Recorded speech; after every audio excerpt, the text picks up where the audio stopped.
muito, olha só, ele sendo rei, os grandes assuntos eram para ele: as fortificações, a lavoura, os exércitos, todas as situações para ele julgar.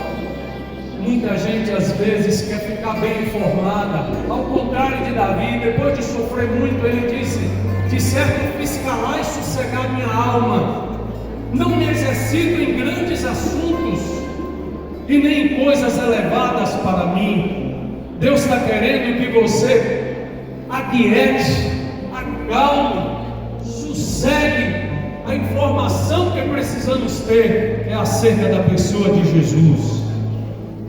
Leia esse salmo e vamos tentar reproduzir através da música esse salmo. Quando você estiver lendo esse salmo, de acordo com o que estivermos cantando, vá pedindo para Deus para limpar a tua alma nessa manhã e fazer uma faxina no teu coração, tirando toda a ruindade, toda a loucura desse mundo. Cada vez mais eu tenho tido acesso a pessoas que estão enlouquecendo por esse mundo e através das redes sociais. A loucura, o ter e o ser, o desejo de ser visto, notado, apreciado, ser alvo da cobiça, do desejo, ostentação, o desejo de se aparecer, mendigos emocionais que querem uma clicagem. Vamos lá. Aleluia. O versos 1, Salmo 131. Senhor, e a sua misericórdia dura para sempre. A sua graça renova os nossos corações e nos fortalece. A sua doce presença consola, restaura e vivifica os nossos corações. Aleluia. Vamos ficar de pé um pouquinho na presença do nosso. Eu me lembro que na denominação, todas as vezes que nós íamos ler a palavra, ficava de pé, né? Se colocava de pé como um ato de respeito e reverência à palavra de Deus. Acho que às vezes nós jogamos algumas coisas fora, chamando de religiosidade, mas nem sempre alguns atos são atos religiosos. É um ato de reverência e de temor, porque às vezes prestamos homenagens a homens que não são ninguém e esquecemos de nos levantar diante daquele que é o Rei da Glória. Aleluia, bendito seja Jesus. Gênesis no capítulo 4. Eu quero ler com vocês aqui a partir do versículo 1.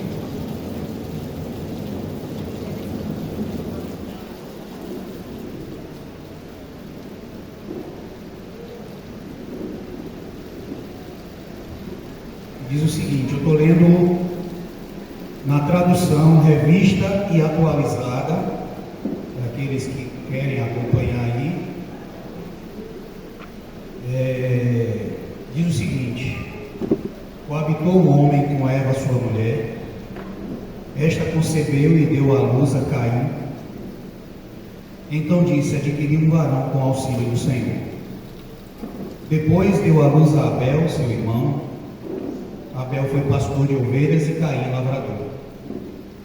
Aconteceu que no fim de uns tempos trouxe Caim do fruto da terra uma oferta ao Senhor. Abel, por sua vez, trouxe das primícias do seu rebanho e da gordura deste.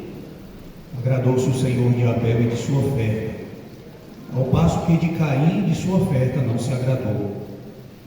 Irou-se, pois, sobremaneira Caim, descaiu-lhe o semblante. Então lhe disse o Senhor: por que andas irado e por que descaiu o teu semblante? Se procederes bem, não é certo que serás aceito? Se todavia procederes mal, eis que o pecado jaz à porta. O seu desejo será contra ti, mas a ti cumpre dominá-lo. Disse Caim a Abel, seu irmão: vamos ao campo. Estando eles no campo, sucedeu que se levantou Caim contra Abel, seu irmão, e o matou. Disse o Senhor a Caim: onde está Abel, teu irmão? Ele respondeu: não sei. Acaso sou eu o tutor de meu irmão? E disse Deus: que fizestes? A voz do sangue de teu irmão clama da terra a mim. És agora, pois, maldito por sobre a terra, cuja boca se abriu para receber de tuas mãos o sangue de teu irmão. Quando lavrares o solo, não te dará ele a sua força, serás fugitivo e errante pela terra. Então disse Caim ao Senhor: é tamanho o meu castigo, que já não posso suportá-lo. Eis que hoje me lanças à face da terra, e da tua presença hei de esconder-me. Serei fugitivo e errante pela terra, quem comigo se encontrar me matará. O Senhor, porém, lhe disse: assim, qualquer que matar a Caim será vingado 7 vezes. E pôs o Senhor um sinal em Caim, para que não ferisse de morte quem quer que o encontrasse. Retirou-se Caim da presença do Senhor e habitou na terra de Nod, ao oriente do Éden. Irmãos, essa madrugada eu me levantei para orar por essa nossa reunião aqui. Como de costume, nós clamamos ao Senhor para que o Senhor se faça presente no nosso meio. E nesse momento de oração, de madrugada, apenas um clamor vinha ao meu coração: Senhor, em misericórdia do seu povo. Senhor, restaura a tua igreja. Senhor, vivifica os teus filhos nesses dias. Quebra as cadeias, quebra os laços. E quanto mais eu orava, mais o clamor se intensificava no meu coração, para que o Senhor tivesse misericórdia de nós, e que nesses dias tão complicados e difíceis, nos quais grandes conflitos todos nós temos vivido, o mundo está borbulhando em conflitos, mas a igreja também está enfrentando vários conflitos, e os cristãos, de modo geral, de forma individual, têm sido apertados de várias formas. E muitas vezes alguns se encontram fracos, abatidos, desanimados. Às vezes estão caminhando meio que empurrados, sem saber para onde vão. E uma das coisas que ficou muito forte no meu coração, eu pensando aqui sobre esse texto, eu já venho pensando sobre isso há algum tempo, e nessa madrugada também, é que alguns estão tentados com decisões a tomar em seus corações, que podem trazer prejuízos fatais para a sua vida, ou já estão trazendo. Para esses eu quero dizer nessa manhã, que o Pai está vendo cada um dos seus passos, e acompanhando os seus passos, desejoso que você se volte para Ele, e entregue-se totalmente a Ele, como disse Rosival aqui na hora do louvor. Entrega tudo ao Senhor. O Senhor vê quando você está lá no seu quarto, quando você está lá no seu trabalho, quando você está em conflitos com o seu coração, quando você está se perguntando: faço ou não faço, decido ou não tomar esse caminho. O Senhor está ouvindo e o Senhor está vendo, e o Senhor está de olho, porque Ele quer a sua salvação e Ele quer a sua restauração. Para muitos jovens que estão aqui nessa manhã, e que eu sei que estão em conflitos em seu coração, eu quero dizer nessa manhã que o Pai está acompanhando cada um dos seus passos, e que você é importante para Ele, mas que Ele não pode fazer nada se você não decidir entregar tudo para Ele. E que se você seguir o caminho que o seu coração está pedindo, você pode ter resultados terríveis para a sua vida. Volte atrás, se arrependa, busque ajuda, busque socorro. O Pai está de olho para restaurar o seu coração. Aleluia! Me senti amado por Deus nessa madrugada. Me senti que os braços do Pai estavam ali dizendo: eu estou aqui para restaurar, eu estou aqui para suster e firmar, eu estou aqui para guardar e proteger. Durante essa semana eu estava meditando no capítulo 17 de João e pensando naquela oração de Jesus no capítulo 17. E aquela oração de Jesus revela as últimas angústias que estavam no coração de Jesus quando antecedia a sua crucificação. Quais eram as preocupações que estavam no coração de Jesus? E algumas coisas ali estão muito fortes. Duas coisas eu quero destacar naquela oração de Jesus. A primeira coisa é que Jesus estava pedindo ao Pai que guardasse os seus filhinhos que o Pai deu a ele, porque ele estava indo para o Pai. E eu fiquei imaginando-me naquele momento Jesus prostrado diante do Pai, dizendo: cuida daqueles que o Senhor me deu, porque eu estou indo para ti.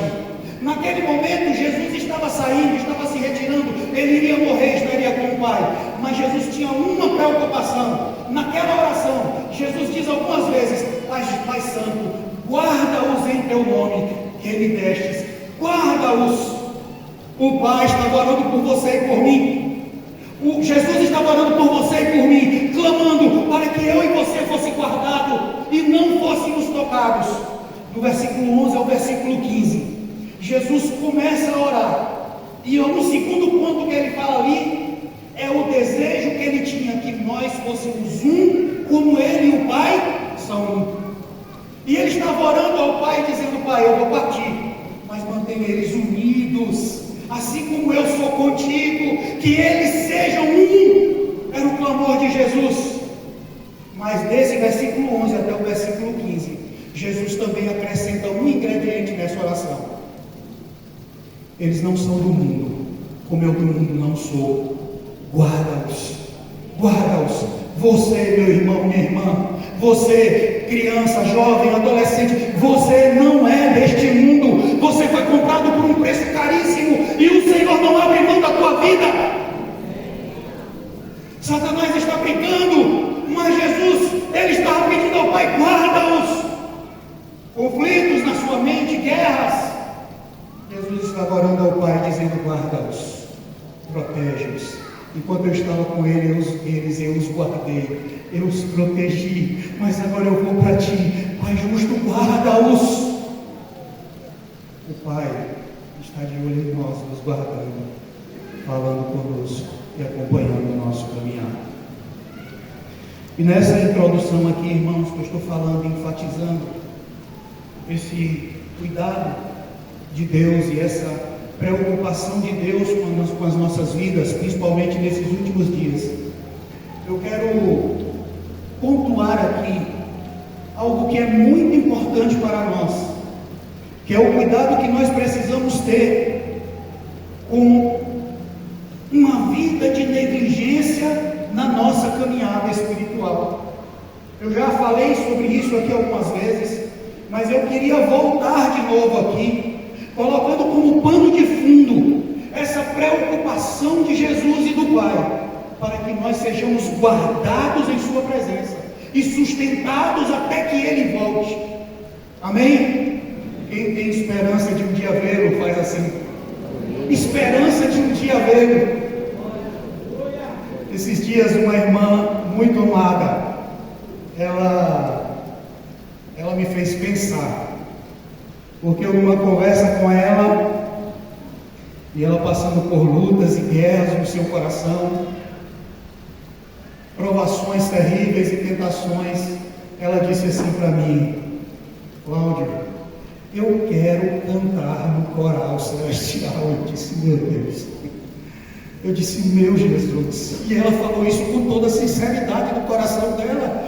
Eu disse: meu Deus, olha, tem gente que está com essa expectativa ardendo em seus corações, enfrentando suas guerras, suas lutas, mas ela disse assim: eu quero cantar no coral de Cristo.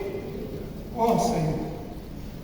E aquilo me impactou, aquilo me levou a pensar como é que eu estou conduzindo a minha vida. Se as coisas não passaram a ser mecânicas, Se as coisas não passaram a ser feitas na força do braço, porque tem gente aqui que eu acredito, que estão aqui, muitos que não estão aqui, que estão enfrentando lutas, mas estão dizendo: eu vou perseverar até o fim, porque eu quero cantar no coral celestial. Eu nunca tinha ouvido isso na minha vida, gente. Oh Senhor. Versículo João 17.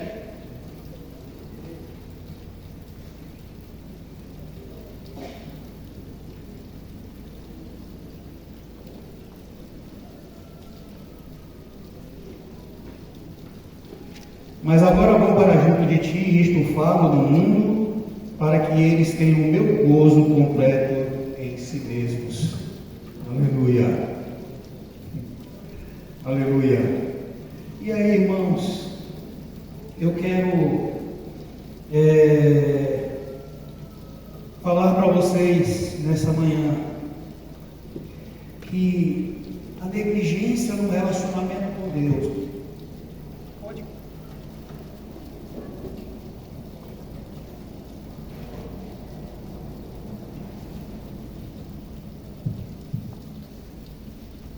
pode trazer muitas complicações para a nossa vida.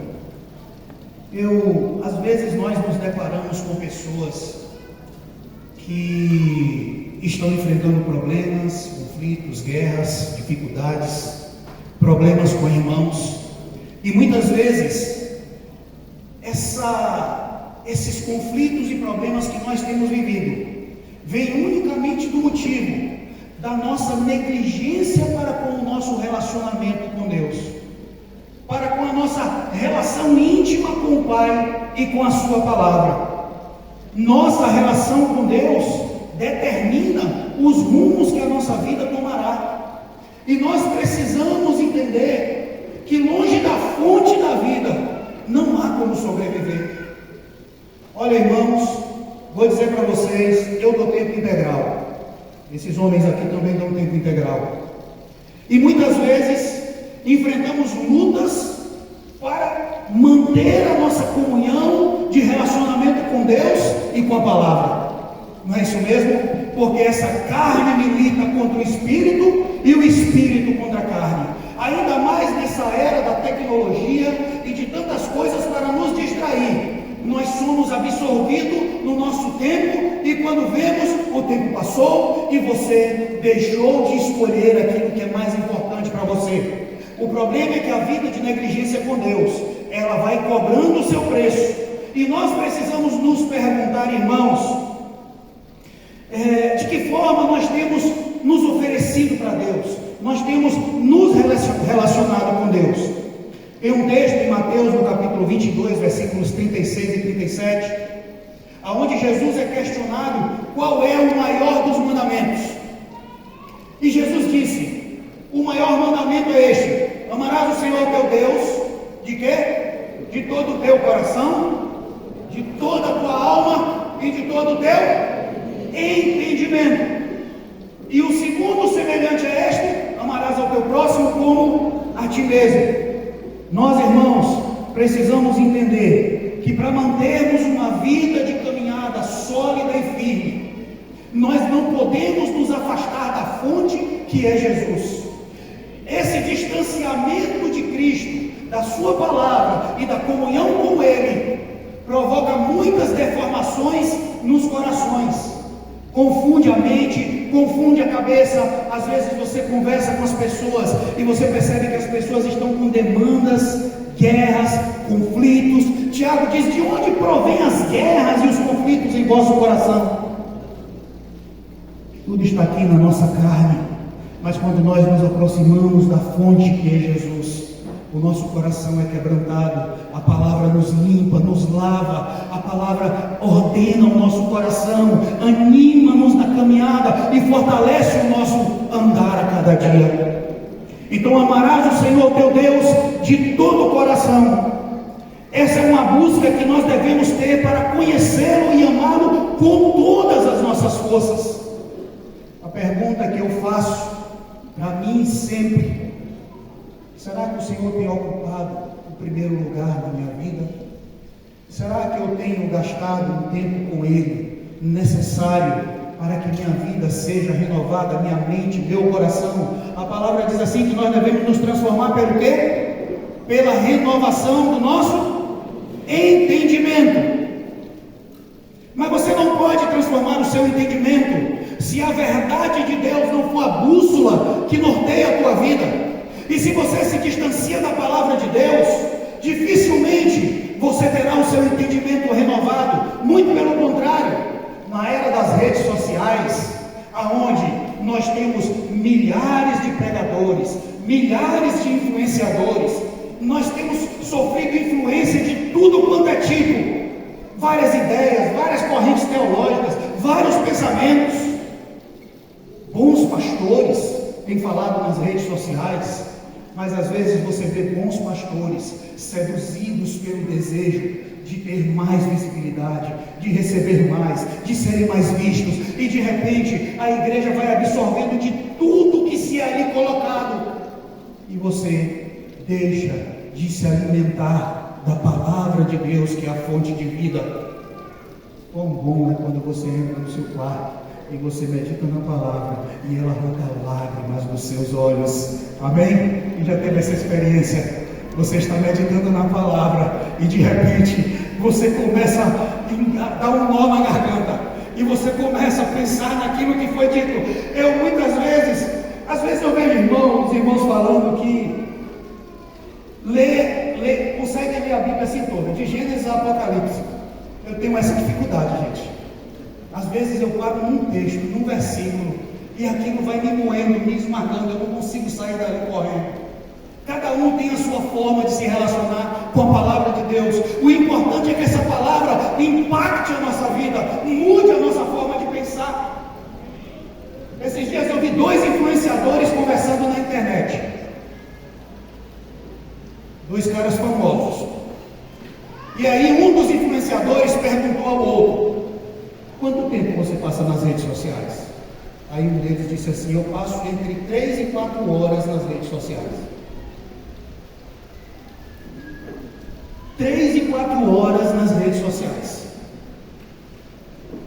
Gente, nós precisamos pensar o que é e de que forma nós estamos nos relacionando com o nosso Deus.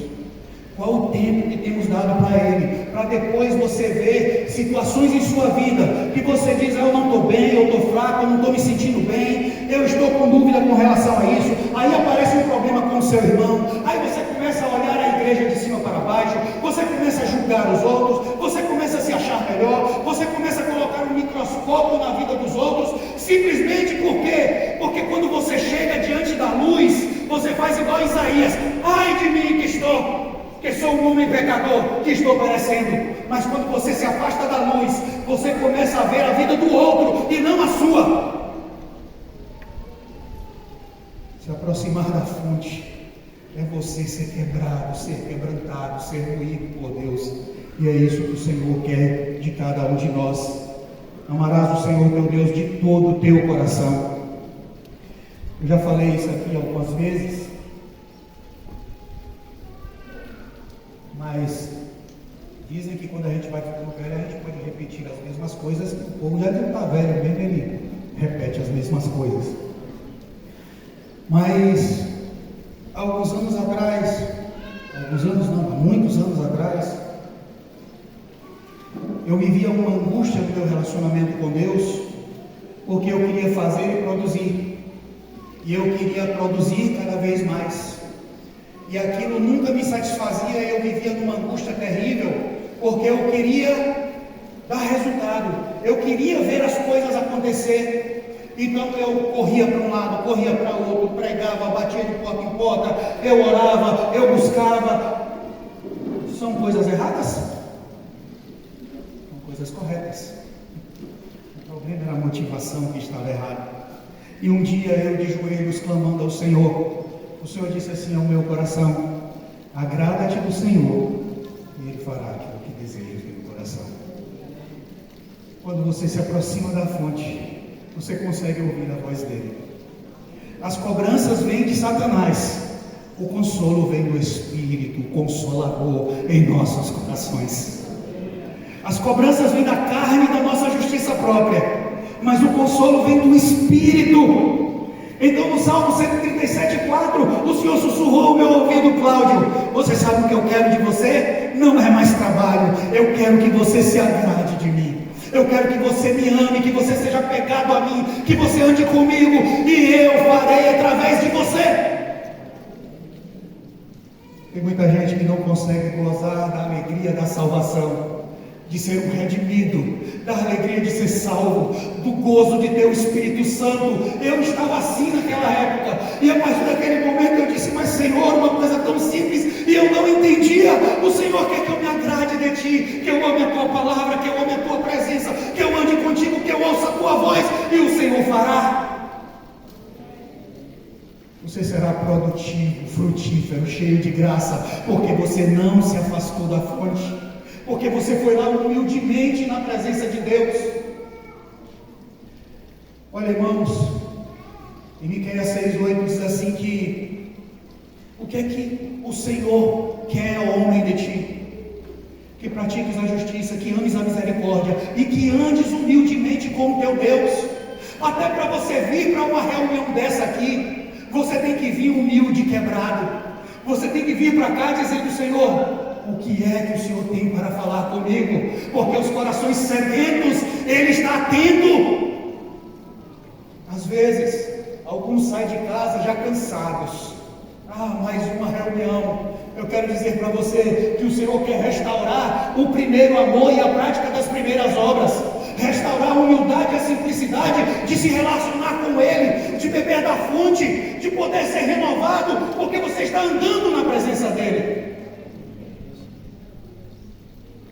Aleluia. Agrada-te do Senhor e Ele fará aquilo que deseja o teu coração. Você deve estar se perguntando: mas o que é que tem a ver o texto de Gênesis que Cláudio leu com tudo isso que ele falou até agora? É porque eu vejo em Caim, irmãos, um quadro muito claro de uma pessoa que ouvia Deus pessoalmente, mas era negligente para com a presença de Deus. Deus falava com ele, mas ele era negligente para com a presença de Deus. 2 irmãos trouxeram ofertas diante do Senhor.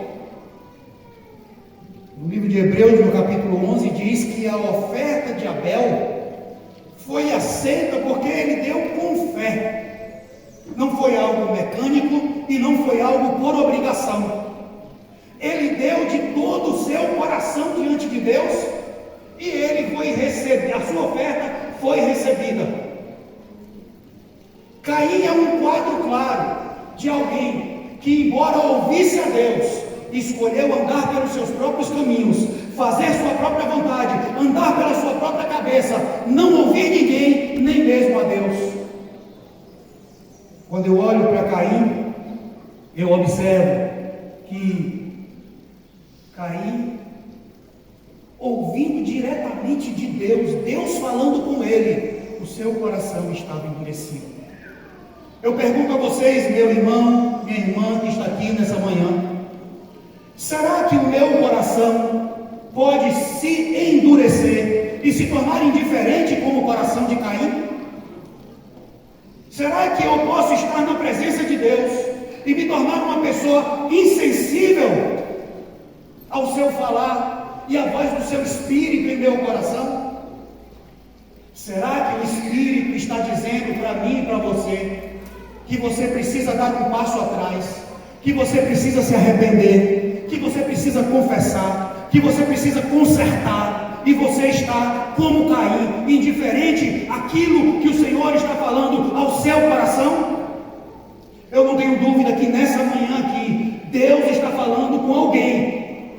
Cláudio, todo pregador fala isso. Eu sei que Deus está falando com alguém. Eu sei. Assim como durante os anos eu aprendi que nenhuma pregação é para todos, porque nem todos ouvem, e nem todos aceitam ou entendem. Meu irmão, minha irmã que está aqui nessa manhã, olha para Caim com sua indiferença. Isso pode acontecer comigo, isso pode acontecer com você. Caim, Deus chega para ele, ao perceber a revolta no coração, e olha, todos dois deram uma oferta diante do Senhor, e a palavra diz que a oferta de Caim, de Abel foi aceita, mas a de Caim não. E aí, Caim se enche de ira. Olha, gente, Deus vem a ele, se aproxima de Caim e diz assim: por que decaiu o teu semblante? Por que se endureceu o teu coração? Se procederes bem, você será aceito. Mas se procederes mal, eis que o pecado está à porta. O seu desejo será contra ti, mas a ti cumpre dominá-lo. Que coisa tão atual. Que coisa tão atual. Porque eu posso traduzir isso para uma tentação da minha carne, como para um problema com o meu irmão, como uma facção no meu coração, como uma mágoa guardada, como uma disputa com uma pessoa, como um sentimento ruim dentro de mim. Deus chega para Caim e disse: olha, Caim, olha o teu coração. Eu acho interessante como Deus é. Ele está sempre oferecendo graça. O cara está com o pé à beira do abismo, e Deus vai a ele e diz assim: Caim, eu estou aqui. Olha, o pecado está à porta.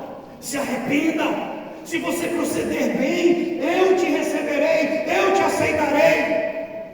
Vocês lembram que no início aqui eu disse que tem pessoas que estão tomando decisões e fazendo escolhas lá no secreto do seu coração. Você que está pensando em fazer determinadas escolhas e tomar certas decisões, ouça o que o Senhor está falando com você nessa manhã.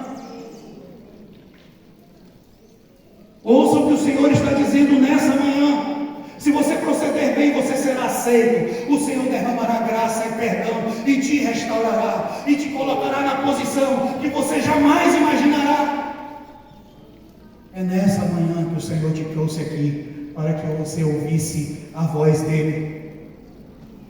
É interessante que esse distanciamento de Deus, que esse abrir mão da humildade diante de Deus, produz uma indiferença absurda. Olha a resposta de Caim: acaso sou eu o tutor do meu irmão? Sou eu o tutor do meu irmão? Depois que ele mata o irmão. Irmãos, olhemos como está o nosso relacionamento com Deus e nos relacionemos com Ele com humildade e quebrantamento. Entre na presença de Deus cheio de humildade e quebrantamento. No dia que for encontro do grupo caseiro, vá para o encontro do grupo caseiro com humildade, dizendo assim: Senhor, acrescenta mais alguma coisa na minha vida. Senhor, fala mais alguma coisa aqui. Eu sou um homem ou uma mulher deformado, eu preciso ser tocado por Ti. Quando você vier para um encontro geral, você sai de casa pensando: vai ser mais um encontro. Não, você vai dizer: Senhor, eu estou vindo aqui porque eu preciso de Ti. Eu necessito ouvir a Tua voz. Eu necessito de correções na minha vida. Eu necessito de graça na minha família. Eu necessito do Teu Espírito sobre mim. Olha para a minha casa, olha para a minha família, olha para a minha vida. Meu Deus! Esse é um relacionamento com Deus humilde e quebrantado. Parece que nós vamos crescendo, vamos ficando sabidos demais, e nós esquecemos da humildade. Ninguém se aproxima de Deus cheio de si mesmos. Ele nem olha, a Bíblia diz que é o soberbo, ele conhece de longe. Está lá no Salmo 137. Ao soberbo ele conhece de longe, mas ao coração quebrantado, quando ele ouve o choro, e quando ele ouve as lágrimas, e quando ele vê a intenção do coração, ele vem e encosta e diz: eu estou te ouvindo. Você pode não saber, mas eu estou te ouvindo. Eu estou aqui. E assim, meus irmãos, como a nossa irmã amada, nós cantaremos no coral celestial. Com a nossa irmã amada, nós entoaremos louvores junto com os anjos, entre milhões de milhões e miríades de miríades, que ninguém pode contar. Aleluia. Glória ao nosso amado Jesus. Precisamos ter cuidado, meus irmãos, com a negligência na nossa vida espiritual. E o termômetro é você olhar como é que está a sua vida de oração, de palavra, seu ânimo para estar no quarto, seu ânimo para estar com a igreja. Porque aqueles irmãos são assim. Será que o problema está nos irmãos ou está em mim? Será que o problema são os irmãos ou sou eu? Será que o problema é meu grupo caseiro ou sou eu? Será que o problema são os meus pastores ou sou eu? Nós precisamos, meus irmãos, avaliar como é que está o nosso relacionamento com Deus. As decisões que você está pensando em tomar, as tentações que estão rondando o teu coração, vão te levar para a queda e morte. Cuidado. Olha, esse distanciamento de Deus causa tanta indiferença que tem um outro ponto que você vê nesse texto. Quando Deus fala com Caim, ele diz assim: acaso sou eu o tutor do meu irmão? Você sabe quando um irmão vem falar com você, quando vem trazer uma palavra do Senhor, quando vem compartilhar algo de Deus, mas você está tão ensimesmado, tão cheio de si mesmo, que você não ouve mais. Você está tão orgulhoso que você não ouve mais, como Caim. Acaso sou eu o tutor do meu irmão? Agora veja o que é que acontece depois que Deus fala com ele e diz assim: olha, o sangue do teu irmão clama da terra a mim. Sabe qual foi a atitude de Caim? Nenhum arrependimento. Ele disse assim: agora eu estou marcado. Todo mundo que me encontrar vai querer me matar. Não havia arrependimento. Meu irmão, minha irmã, que está aqui nessa manhã, que você sente que algo se endureceu lá dentro, que algo perdeu o rumo, volte para Jesus. Volte em arrependimento. Venha para Ele. Ele vai mudar esse quadro, quebrar essa pedra, desfazer a dureza, perdoar o pecado, arrancar a indiferença. É assim que o nosso Deus faz. Não sejamos como Caim, indiferente. Ele não se arrependeu, ele apenas ficou preocupado com o que os outros iriam fazer com ele. Não houve um quedar-se diante de Deus. E quantas vezes Deus está falando, e você simplesmente se faz indiferente. Deus te ama e Ele quer te restaurar, mas não abuse da paciência de Deus. Nunca jamais. Nunca jamais abuse da sua paciência e da sua misericórdia. Aleluia. Bendito seja Jesus. Eu queria, agora, para não me prolongar tanto, eu queria colocar aqui alguns conselhos para que você possa vencer a negligência. E na minha vida eles funcionam. Primeiro conselho: não ande na solidão, busque relacionamentos. Cláudio, você está chovendo no molhado. Isso aqui é o feijão com arroz da vida cristã. Amém? Amém. Feijão com arroz. Feijãozinho com arroz. Não ande na solidão. Busque relacionamentos. E você sabe por quê? Porque os que buscam relacionamentos se mantêm de pé e fortalecidos na sua caminhada. Você já, não sei se acontece com vocês, você está lá pensando coisas, tirando conclusões, fazendo avaliações, aí de repente você vai conversar com um irmão, e aí aquele irmão diz assim: mas rapaz, não é bem assim. Você já olhou isso? Você já observou aquilo? E você para pensar e você diz: puxa vida, eu não estava vendo por esse ponto de vista. É Deus no meio da igreja, usando o corpo para te salvar das ideias erradas do seu coração e das setas malignas de Satanás na sua mente. A pior companhia para um homem é ele. A pior companhia para um homem é ele mesmo. Feijão com arroz.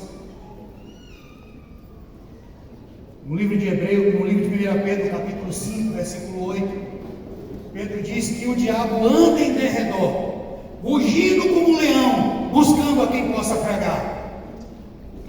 Quais são as presas mais fáceis para os predadores? Quais são? Quais? As que estão sozinhas. Os predadores ficam observando o rebanho.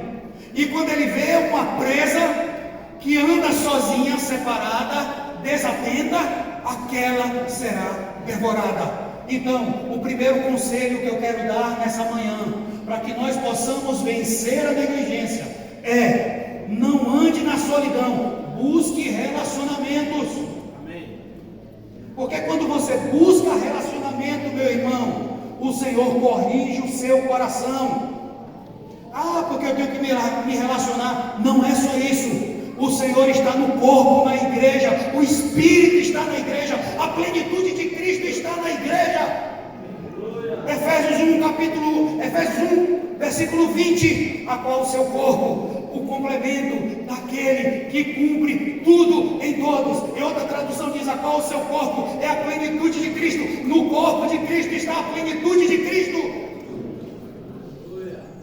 Se você anda sozinho, é porque talvez, não estou acusando, apenas reflita: será que você não está se achando sabido demais? Será que você não está se achando melhor?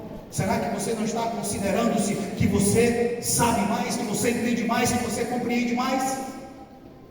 Não ande sozinho, busque relacionamentos. Por quê? Porque o inimigo das nossas almas carrega a mente das pessoas que andam sozinhas, com ideias e conceitos completamente errados. E aí, vocês podem ver, gente, olha, toda pessoa que olha a vida dos outros com um microscópio, elas não são sujeitas ao corpo. Já perceberam isso? Pessoas que põem um microscópio para olhar a vida dos outros. Porque fulano, porque o líder tal, porque o pastor tal, porque isso. E eu não estou dizendo, irmãos, Cláudio está aqui com corporativismo, querendo proteger os líderes. Jamais. Que as nossas vidas sejam expostas a vocês mesmos, para vocês saberem quem nós somos, que não somos pessoas perfeitas. Todos os irmãos que andam perto de mim, que andam perto de Roberlândio, perto de Rosivaldo, de Teto, esses irmãos conhecem não somente as virtudes, mas as nossas fraquezas, conhecem os nossos defeitos. Você sabe por quê, irmãos? Porque não dá para a gente andar armado o tempo todo, não tem condições. Vocês vão para dentro das nossas casas, você vê como nós criamos nossos filhos, você vê os furos nos nossos filhos, você vê os furos na nossa família. Mas eu não tenho, e acredito que esses homens não têm, nenhum complexo de perfeição. Há muitos anos eu abandonei o complexo de perfeição. Aquilo me esmagava, me matava. Eu quero buscar de Deus o meu melhor. Eu quero pedir a Deus que Ele me dê graça. Eu quero pedir a Deus que Ele me dê graça como pai. Gente, às vezes eu como pai me condeno tanto em tantas coisas, ou como esposo, ou como pastor, ou como líder. Aí eu não tenho como continuar se eu não olhar para a graça restauradora e renovadora do meu Jesus. Complexo de perfeição não, mas vocês podem olhar com misericórdia para nós e saber que nós estamos tentando acertar. Então aqueles que olham com um olhar microscópico, desconfie, meu irmão, minha irmã. Olhe bem, qualquer irmão pode ter uma queixa, uma dificuldade contra o outro. Não tem problema. Você não pode conviver 10, 15, 20 anos com pessoas que você não tem problemas. Isso é um engano, uma ilusão, é uma mentira. Agora, gente, todas as vezes, eu já passei por situações assim meio constrangedoras. A pessoa veio trazer o problema que ele estava vivendo com o irmão, e quando eu disse, não, eu vou conversar com ele, posso dizer que você me disse? Não. Gente, nós precisamos entender que a igreja é uma comunidade terapêutica. Amém? A igreja é uma comunidade terapêutica. São nas cicatrizes e nas marcas que nós somos aperfeiçoados. São os sofrimentos do dia a dia, as decepções e as frustrações que devem nos deixar cada vez mais parecidos com Cristo. São essas marcas profundas que nos fazem ser como Jesus é. Você já pensou se Jesus te rejeitasse por causa dos seus defeitos e por causa das suas dificuldades? Aonde você estaria hoje? Você está aqui porque todos os dias as misericórdias do Senhor se renovam sobre a sua vida. Todos os dias antes de você acordar, Ele derrama misericórdia e diz: Cláudio, eu estou derramando misericórdia sobre você, para que você chegue até o final. Todos os dias, antes de eu acordar, antes de você acordar, a misericórdia dele é derramada sobre mim. Sua misericórdia. Porque eu, olhando para mim mesmo, não faria de mim um discípulo de Cristo. Mas a graça não é para ser explicada, é para ser aceita. Aleluia. Eu não sei explicar a graça, mas eu aceito. Eu não sei porque Ele me escolheu, mas eu aceito. Eu não sei, para mim tem tantos defeitos em mim, mas Ele diz: eu te amo e eu te quero. É graça. Graça. Graça sobre graça. João capítulo 1, todos nós temos recebido da sua plenitude e graça sobre graça. Meu irmão, minha irmã, cuidado com as consequências da negligência sobre sua vida. Não ande sozinho. Se você está andando sozinho, será que as consequências da negligência já estão lhe alcançando? Não é uma acusação, é uma pergunta. Não é uma acusação, é uma pergunta. Eu estou perguntando. Já falei aqui para vocês. Olha como as coisas acontecem. Alguns anos atrás eu tive um problema com um irmão aqui da congregação. Vocês já ouviram isso? E num dia aqui de reunião, um abraço, tal, abençoe seu irmão, ministre sobre ele. E aí eu percebi que o irmão estava aqui, eu ia para cá, ele estava cá, eu vinha para cá.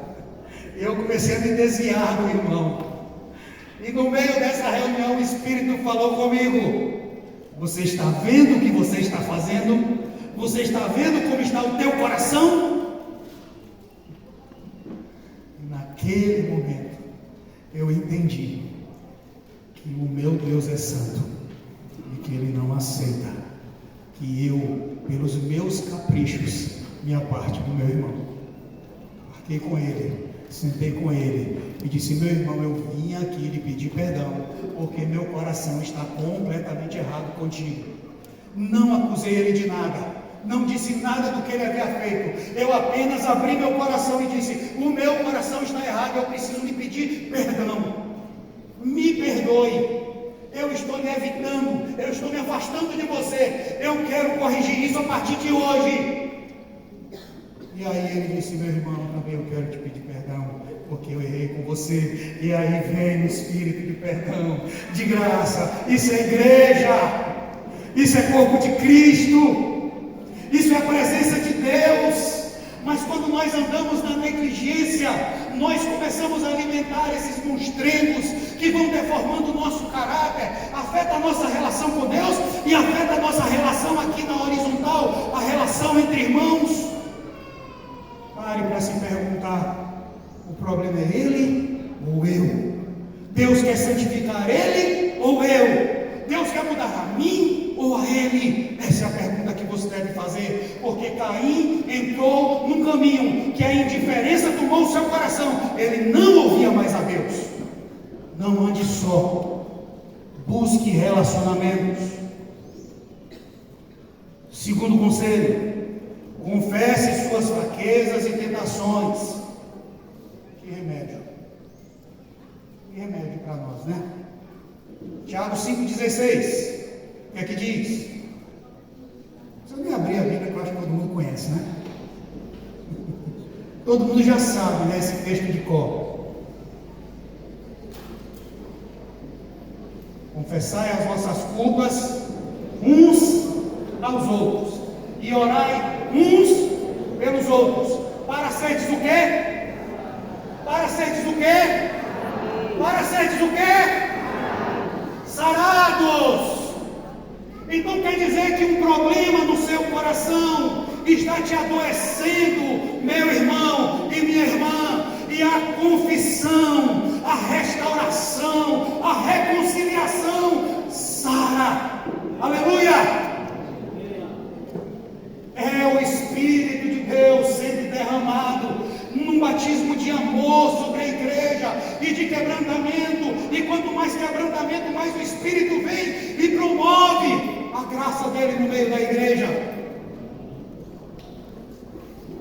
Confesse os pecados e as tentações. Meu irmão, não aconteceu ainda? Confesse. Sua mente está trabalhando, sua mente está sob ataque, seja na área da carne, seja na área de um problema com o irmão. Confesse seus pecados e tentações.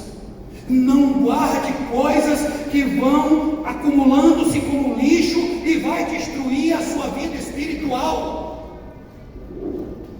Vai adoecer o seu coração. O Senhor quer nos sarar, mas Ele não dá atalhos. Às vezes nós queremos encontrar atalhos para resolver os problemas. Não, encare o gigante de frente. Assuma sua responsabilidade. Seja corajoso. Dizem que a coragem é a mãe das virtudes. A coragem é a mãe das virtudes. Todas as outras virtudes precisam passar pela coragem. Lembram do filho pródigo? Quando ele disse assim: eu voltarei para meu, o quê? Meu pai. Ele decidiu olhar o pai nos olhos. Ele decidiu olhar o irmão nos olhos. Ele decidiu olhar todos os trabalhadores da fazenda do pai nos olhos. E ele chegou lá e disse: ó, eu pequei, eu estou errado. Essa é a atitude de um coração arrependido. Ele não diz: eu pequei porque você fez isso, eu errei porque você fez aquilo, eu agi assim por causa de fulano ou de Beltrano. Aquele filho pródigo, ele disse: eu pequei contra o céu e diante de ti, eu não sou nem digno de ser chamado filho, mas eu estou aqui, eu preciso do teu perdão. Meus irmãos, o perdão dá um saneamento na alma, purifica, saneia, deixa você limpo, alegre, leve. Você sente que você está perdoado pelo Pai. Salmo 32, quando Davi peca, ele diz: bem-aventurado é aquele cujo pecado é perdoado e cuja iniquidade é coberta. Bem-aventurado é aquele a quem o Senhor não imputa pecado. Bem-aventurado quer dizer o quê? Felizes. Felizes. Bem-aventurado é aquele cujo pecado é perdoado e cuja iniquidade é coberta. Meu irmão, minha irmã, que está aqui nessa manhã e que sua mente está sendo atacada, seja no seu relacionamento com Deus, seja no seu relacionamento com a igreja, seja no seu relacionamento com um irmão em particular, seja nas tentações da sua carne, pare e volte atrás. Confesse, não ponha a culpa em ninguém. Diga: eu preciso de graça. E deixe que Deus trabalhe no outro. Salmo 32, 3. Vem aí pra gente. Enquanto eu me calei, envelheceram meus ossos pelo meu Enquanto eu me calei, envelheceram-se os meus ossos pelos meus constantes gemidos o dia todo. Calou, não abriu, não compartilhou, não confessou. Ele estava se sentindo doente. Envelheceram-se os meus ossos, são dores no corpo, consciência pesada, coração ansioso, meus constantes gemidos o dia todo. Você suspira, você fica ali suspirando: ah, meu Deus, não.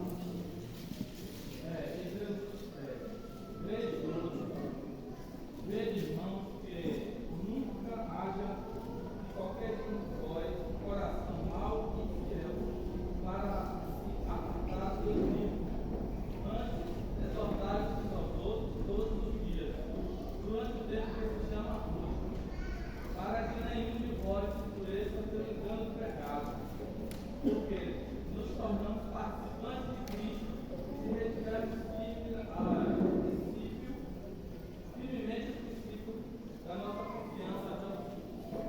Veja, irmãos, que não haja em qualquer de vós um coração perverso, né? Mal e infiel, e incredulidade. Confesse os Hebreus 3, 12 a 14. Hebreus 3, 12 a 14. Cuidado, meu irmão, minha irmã, com as consequências da negligência. Se algumas coisas você nessa manhã está identificando na sua vida, não saia daqui sem resolvê-las. E esse segundo ponto que eu estou falando: confesse seus pecados e intenções e peça ajuda para que você seja sarado, para que você tenha saúde espiritual, saúde emocional e você seja livre no seu coração. O apóstolo Paulo fala lá em 1 Timóteo no capítulo 1 que muitos, por rejeitarem a boa consciência, naufragaram no tocante à fé. Se você não preserva uma boa consciência, você pode naufragar no tocante à fé. Então, a falta de confissão, de pedir ajuda, adoece.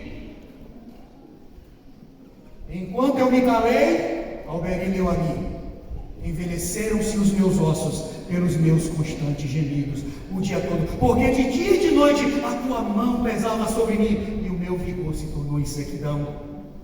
Parece que quando você anda nessa seara, a sua vida começa a ficar vazia, seca e sem graça. Mas aí nesse mesmo salmo, Davi diz assim: confessei-te o meu pecado e a minha iniquidade não ocultei. Aleluia.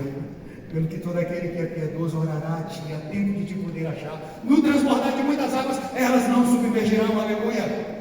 Davi encontrou graça, perdão, misericórdia e alívio para a sua consciência. Se você está na iminência de tomar alguma decisão, se você está lutando com ideias e conceitos no teu coração, que diz respeito à sua vida pessoal, que diz respeito ao relacionamento com seus irmãos, que diz respeito à sua vida com Deus, nessa manhã, Deus está te chamando a um arrependimento e a uma mudança. Terceiro ponto: mantenha um tempo diário com Deus e sua palavra. Aí nós voltamos para o início daquilo que eu falei, que o distanciamento do relacionamento com Deus e com a palavra nos leva a uma vida de negligência. Ah, mas eu não tenho tempo. Simplesmente, eu quero dar um conselho a todos que estão aqui nessa manhã. Essa semana, comece a anotar quanto tempo você vai gastar nas redes sociais com coisas banais e depois vá para Deus e diga para Ele que você não tem tempo. Vamos fazer esse exercício? Vamos fazer esse exercício? Você vai catalogar lá na sua vida diária quanto tempo você tem gastado nas redes sociais. Olha, gente, pelo amor de Deus, Rosival aqui bate muito nas redes sociais, nós batemos, mas não estamos proibindo ninguém das redes sociais. O que nós estamos dizendo é que você precisa ter cuidado, porque essa rede social tem levado muitos a uma vida de negligência e a colher frutos terríveis para a sua vida.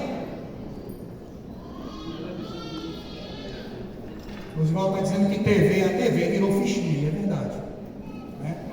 Então, meus irmãos, o último conselho: mantenha um tempo diário com Deus e com a sua palavra. E se você não está conseguindo sozinho, faça com alguém. Chame o seu companheiro, seu discipulador, um irmão que você tem um bom relacionamento. É a nossa vida que importa nesse momento. Amém? Então, gente, que o Senhor nos guarde de uma vida de negligência. E ao você sair daqui nessa manhã, você saia com um intuito definido no seu coração, de que você não é um ouvinte esquecido da palavra de Deus, mas que você é um praticante. Se nessa manhã o Senhor falou contigo, e agora nós já vamos encerrar, e você quer vir aqui para que nós oremos por você, e o Senhor te restaure e renove as suas forças, aproveite, porque aqui está o corpo de Cristo, parte do corpo de Cristo, a igreja. Venha cá e nós vamos clamar e orar juntos ao